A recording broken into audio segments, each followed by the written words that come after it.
चलिए अब बात करते हैं ग्रुप डाटा की। अभी हमने अनग्रुप डाटा का समझा था, अब हम ग्रुप डाटा का समझते हैं। ग्रुप डाटा के लिए देखिए,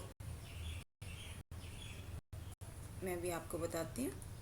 देखिए, ग्रुप डाटा जब होता है इसका मतलब है जब आपके पास जो भी इंफॉर्मेशन है वो लार्ज नंबर में है, यानी कि आपके पास 50, 60 या 80 ऑब्जर्वेशंस हैं, तो हम सभी को ऐड नहीं कर सकते और उस केस में आपको जो है मीन निकालना अनग्रुप फॉर्म में बहुत ही अनकंफर्टेबल होता है, टीडियस जॉब होती है। तो उस केस में हम उसकी ग्रुपिंग कर लेते हैं। अब उसके समझाने के लिए मैंने एक एग्जाम्पल लिया है।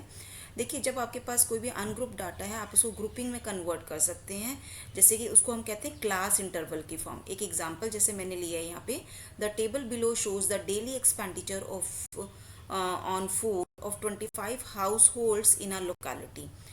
तो 25 हाउस होल्ड्स लोगों 25 फैमिलीज का दिखाया है कि डेली एक्सपेंडिचर कितना होता है।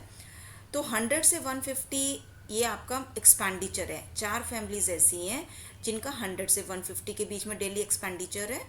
फिर 150 से 200 वाली 5 फैमिलीज हैं, 200 से 250 वाली 12 फैमिलीज हैं, 250 से 300 वाली 2 एंड 300 से 350 वाली 2।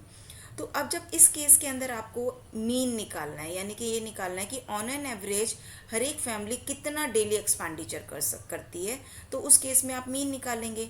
तो जब आपके पास क्लास इंटरवल की फॉर्म में अगर इस फॉर्म में अगर डाटा दिया हुआ है तो हमें मीन कैसे निकालना है, सबसे पहले इसको हम वर्टिकल फॉर्म में लिख लेंगे।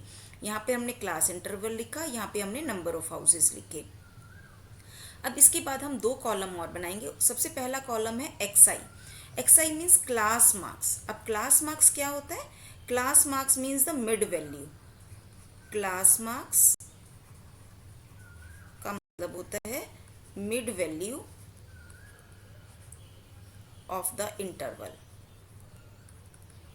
और इसको निकालने का फॉर्मूला होता है आपके पास upper limit plus lower limit divided by 2। अब ये अपर लिमिट क्या होती है और लोअर लिमिट क्या होती है? ये जो आपके पास क्लास इंटरवल दिया हुआ है, इस क्लास इंटरवल में ये लोअर लिमिट कहलाएगी और ये अपर लिमिट कहलाएगी। यहाँ पे मैं लिख देती हूँ, this is your lower limit, this lower limit is for this class interval. इस क्लास इंटरवल की लोअर लिमिट ये कहलाएगी और ये क्या कहला रही है? आपकी upper limit for this class interval. ठीक है, तो आपको क्या है, देखिए 4 फैमिलीज ऐसी है जिनका खर्चा 100 से 150 के बीच में हो रहा है। तो हमें तो नहीं पता किस फैमिली का 110 हो रहा है, किसी का 120, किसी का 130। तो हमें एक नंबर तो इसमें से लेना ही पड़ेगा जो हम एज्यूम करेंगे कि 4 फैमिली नियर अबाउट इतना खर्चा कर रही हैं। तो हम उसके लिए क्या करते हैं, इनकी मिड वैल्यू लेते हैं जिसको हम नाम देते हैं क्लास मार्क्स। तो अब हम इन दोनों को प्लस करेंगे और डिवाइडेड बाय 2 करते जाएंगे। तो 100 प्लस 150 हो गया 250। 250 डिवाइडेड बाय 2 कितना हो जाएगा? 125। तो यहाँ पे आ गया 125। अब बाकी क्लास मार्क्स भी निकालने हैं। तो आप क्या कर सकते हो, ये जो क्लास इंटरवल्स दिए हुए हैं इनका डिफरेंस निकाल लो, उसको हम कहते हैं क्लास साइज। तो क्लास साइज क्या हो गई आपकी? क्लास साइज का मतलब है आपके एक क्लास इंटरवल का विड्थ कितनी है।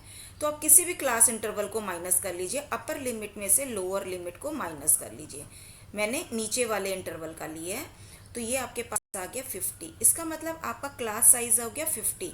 तो अब ये जो आपका क्लास मार्क्स निकला है इसमें आप 50-50 ऐड करते जाइए, आपके पास सभी इंटरवल की मिड वैल्यू आ जाएगी।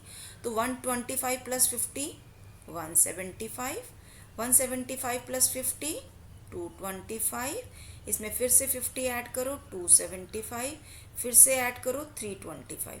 हम चेक भी करके देख सकते हैं हमने सही निकाला या नहीं।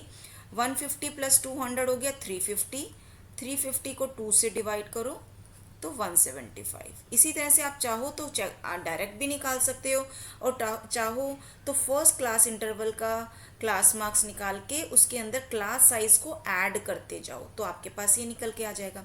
अब इस क्लास मार्क्स का मतलब क्या है? इस क्लास मार्क्स का मतलब है कि 4 फैमिलीज ऐसी हैं जो नियर अबाउट 125 रुपीज़ का एक्सपेंडिचर डेली करती हैं। 5 फैमिलीज ऐसी हैं जो 175 का एक्सपेंडिचर करते हैं। इस तरीके से हमने ये निकाल लिया। अब हम क्या करेंगे, इन दोनों का प्रोडक्ट निकालेंगे, एफ आई एक्स आई। तो ये हमने एक और कॉलम बनाया, इसको हम मल्टीप्लाई करेंगे। 125 फोर ज़ा कितना होता है 500। 175 को 5 से करना है तो मैं मल्टीप्लाई कर रही हूँ, 5 5 ज़ा 25, 2 कैरी होगा, 5 7 ज़ा 35, 36 37, 3 5 1 ज़ा 5 और 3 8।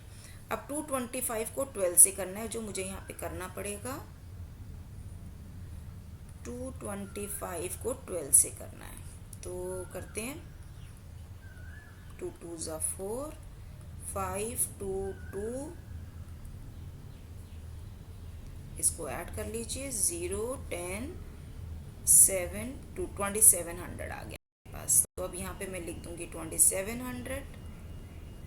275 को 2 से करेंगे तो आपके पास आ जाएगा 550। फिर भी करके देख लेते हैं, 5 2 ज़ा 10, 1 कैरी हुआ, 7 2 ज़ा 14 और 1 15, 2 2 ज़ा 4 और 5।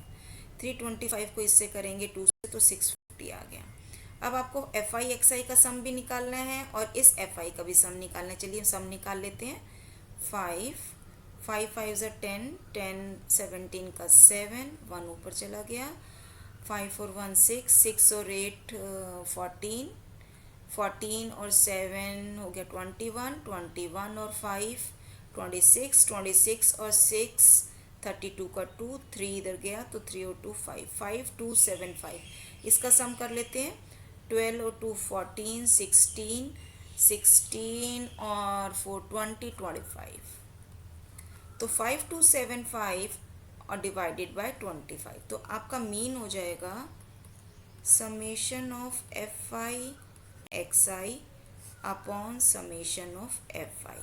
So this is your 5275 divided by 25। देखिए ये सिंबल होता है आपका समेशन। समेशन का मतलब आपने एफ आई एक्स आई के कॉलम को सम कर दिया। इस एफ आई एक्स आई का जो कॉलम का आपने इसका क्या करा है, सम निकाल लिया।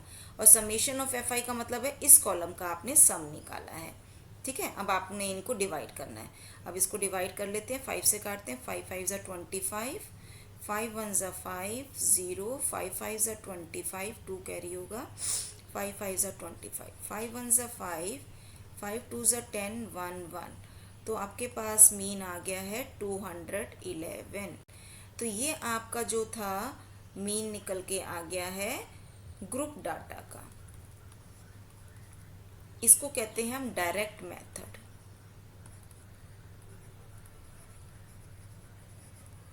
इस केस में हम डायरेक्ट मेथड अप्लाई कर रहे हैं मीन निकालने के लिए। आई होप आपको ये बहुत अच्छे से समझ में आ गया होगा। इस केस में कुछ नहीं करना है, सिर्फ आपने जो नया सीखा है वो ये है कि आपको क्लास मार्क्स निकालने हैं।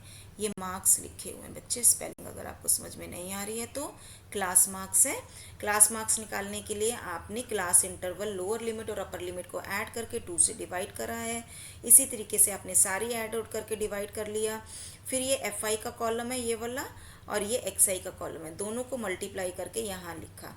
फिर एफ आई एक्स आई का सम निकाला, इधर से एफ आई का सम निकाला, और एफ आई एक्स आई के सम को आपने एक्स आई से डिवाइड कर दिया। अगर आप नोट करना चाहते हैं तो पॉज करके नोट कर लीजिए, या अगर आप चाहते हैं तो इसका आप स्क्रीनशॉट भी लेके इसको नोट कर सकते हैं। तो आपके पास यहाँ पे मीन कितना निकल के आ गया, 211। ये आपका आंसर आ गया। ये मेथड कहलाता है आपका डायरेक्ट मेथड। इसके बाद आपके पास नेक्स्ट आता है एज्यूम्ड मीन मेथड।